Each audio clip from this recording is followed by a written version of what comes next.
One of the hardest parts about being a presenter is knowing how to command the room. You know, it's lonely up there, just you and your data and your monitor and presentation, and all those people sitting in the room watching and looking at you. How can you become a master at knowing how to command the room, take people through that great story that you've built? And first and foremost, understand your physical presence. Control your body. This is often really just a matter of standing still.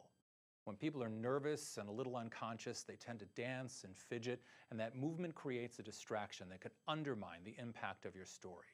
Learn how to use your posture, your hands, and your feet, where you're standing and how you move to pace your story and bring people through the experience of enjoying what you're delivering.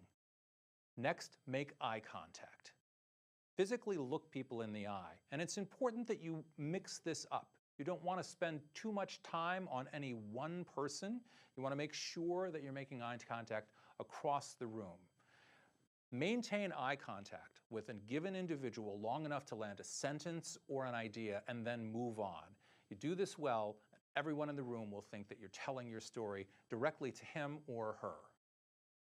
Next, be mindful of that verbal punctuation that we do when we say and ah. Start to pay attention to this. Pay attention to this in your own speech. Pay attention to this in the presentations that you'll see, and you'll be amazed at how frequent and common they are. Often, these are used as bridges from one sentence to another, as though you have this long string of consciousness. Learn to eradicate those, and your story will be much stronger and will feel much better structured. Manage the pace and volume of what you do.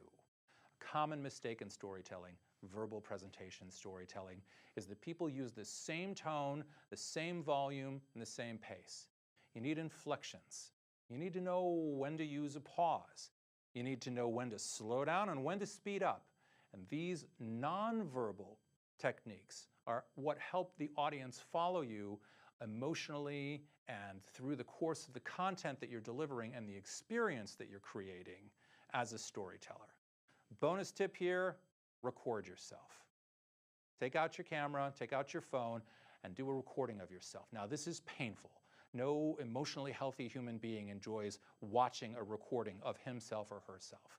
And yet it's essential, because when you do this, you'll see how many times you're doing these things and how common or frequent one or two of these little glitches are, which will go away simply by you seeing them and becoming aware of them.